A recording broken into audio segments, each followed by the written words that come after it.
नमो गणपति नमः। नमस्कार दोस्तों, स्वागत है आप सभी का हमारे YouTube चैनल पावरफुल हिंदू धर्म में। आप सभी पर भगवान श्री गणेश की कृपा सदा और सर्वदा बनी रहे।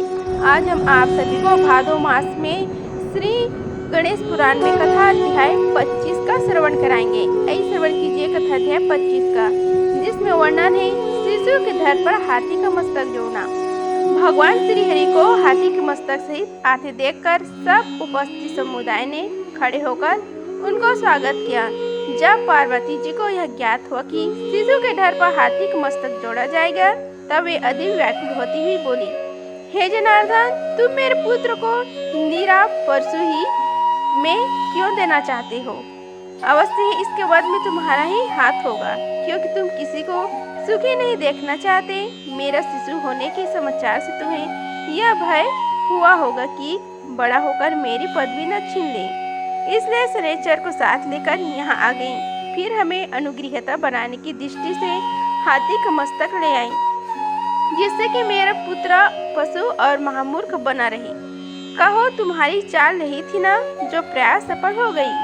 भगवान मुस्कुराए। तभी वहाँ खड़े हुए शनैचर ने कहा, हे माता, आपका अनुमान यथार्थ नहीं है। भगवान श्री हरि तो शिव सभा में बहुत पहले से विराजमान थे। उसने मेरी भेंट भी कभी नहीं हुई। फिर यह तो जो कुछ भी करते हैं उसमें लोकहित निहित होता है, तो वह किसी का आशंका पक्ष अथवा प्रमदवश भी ऐसा कर सकती थी। उमा बोली, तू भी मिथ्या कह रहा है शनैचर।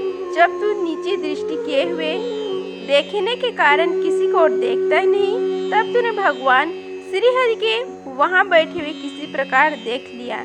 इससे यह प्रतीत होता है कि मेरे पुत्र की हत्या के षड्यंत्र में तुम भी सम्मिलित रहे हो और तुमने जानबूझकर ही मेरे पुत्र को मार डाला।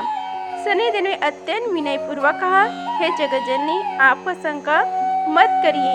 चाहे मैं किसी और न देखता तो भी बोलचाल को सुनकर किसी को भी सरलता से पहचान सकता हूँ। आंखों से काम नहीं लेता तो क्या, मेरे कान ही समूचे दृश्य को मस्तिष्क तक पहुँचा देते हैं।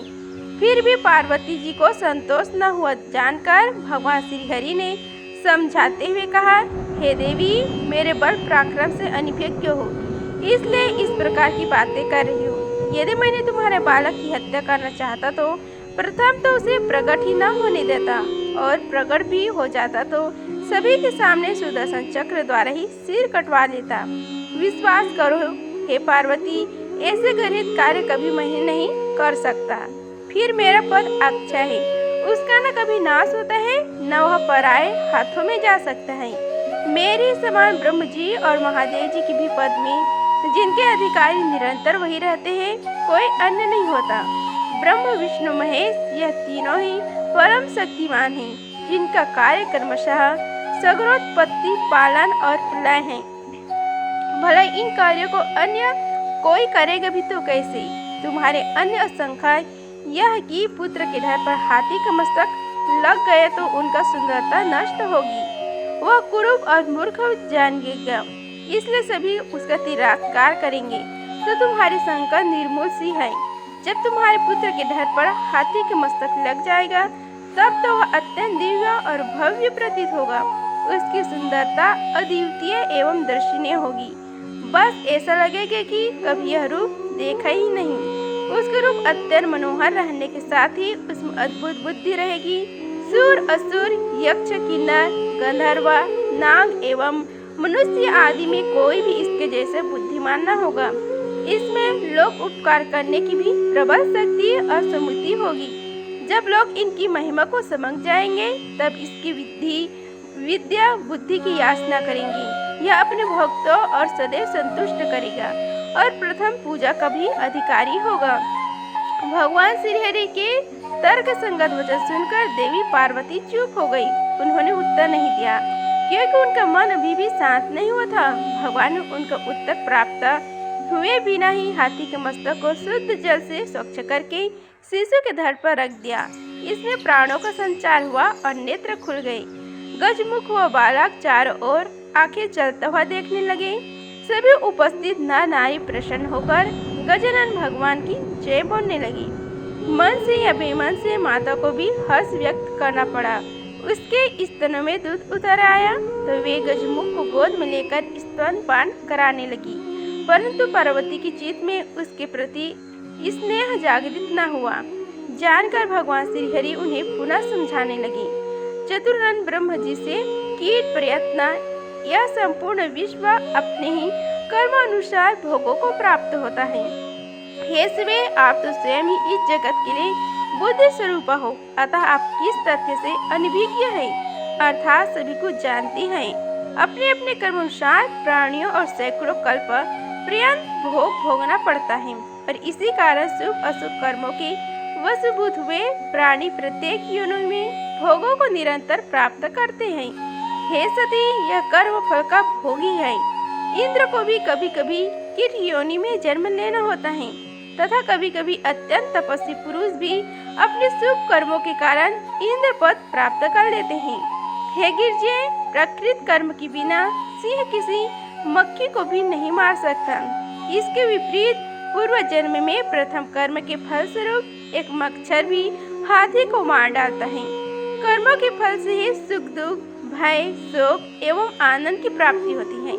शुभ कर्मों के फल स्वरूप सुख और हर्ष की तथा अशुभ कर्मों को वश में स्वरूप दुख, शोक आदि की प्राप्ति होती है। कर्मों के शुभ फल के उपनार्थ भारत देश अत्यंत योग्य एवं पूर्ण क्षेत्र है, अर्थात इस देश की भूमि पर कर्म करने का फल शीघ्र ही उत्पन्न हो जाता है।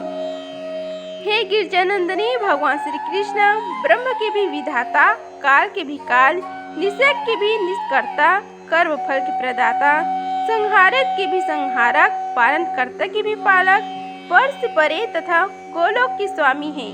वही सबके नाथ एवं परिपूर्णता ब्रह्म है। हम ब्रह्मा, विष्णु, महेश सभी जिस पुरुष की एक कल मात्र है उसी का एक अंश है महाविराट। उस महाविराट के ही लोम छिद्रों में यह समस्त विश्व समाविष्ट रहता है। उसके कुछ कला धर्म में विद्यमान है तथा कुछ कलाओं के भी विभिन्न अंश होकर यह संपूर्ण जगत बना तथा भिन्न यज्ञ की स्थिति भी उसी में है। इसलिए हे देवी, तुम सृष्टि की इस रहस्य को समझने की चेष्टा करो। अपने चित्त में उत्पन्न हुई आसक्ति एवं तर्क वितर्क को त्याग कर अपने पुत्र को संभालो। देखो, वह अत्यंत प्रतापी एवं महामनुवत है। भगवान के उक्त वचन सुनकर पार्वती की चित्त कुछ स्वस्थ हुआ और सब उन्होंने श्री हरि की स्तुति की। हे प्रभु, आपकी माया बड़ी अद्भुत है, उसमें तो क्या शिव जी भी मोहग्रस्त हो जाते हैं। यह मेरी कैसी मूर्खता थी कि आप तो मेरे पुत्र को जीवित करने के प्रयास में लगे थे और मैं मोह पकड़कर आपके प्रति अशब्द कह रही थी। हे जगन्नाथ, आप विशाल हृदय हैं, मुझ तुच्छ नारी के प्रति रोष को त्याग कर अनुग्रह कीजिए। अपने पुत्र को जीवित करके मुझ पर अत्यंत अनुग्रह किया है, मैं उसे कभी भूल नहीं सकती। हे दिन बंधुओं, मुझ मूर्ख स्त्री को क्षमा कीजिए, क्षमा कीजिए। श्री विष्णु बोले, हे देवी, मैं प्रसन्न हूँ, तुम्हारी यश वृद्धि हो और शिशु अमृतत्व की प्राप्ति करे। यह सभी देवताओं में अत्यंत आदरणीय और सदैव स्मरण तथा प्रथम स्मरण के योग्य रहेंगे। इस प्रकार श्री भादव मास में श्री गणेश पुराण में कथा अध्याय 25 का समाप्त हुआ। बोलो श्री हरि भगवान विष्णु की जय, श्री गणेश भगवान की जय। अगर आप सभी को यह वीडियो अच्छी लगी होगी तो वीडियो लाइक लीजिए, चैनल को सब्सक्राइब कीजिए और कमेंट बॉक्स में जय श्री हरि लिखिए। धन्यवाद। मिलते हैं अगले वीडियो में, तब तक के लिए हर हर महादेव।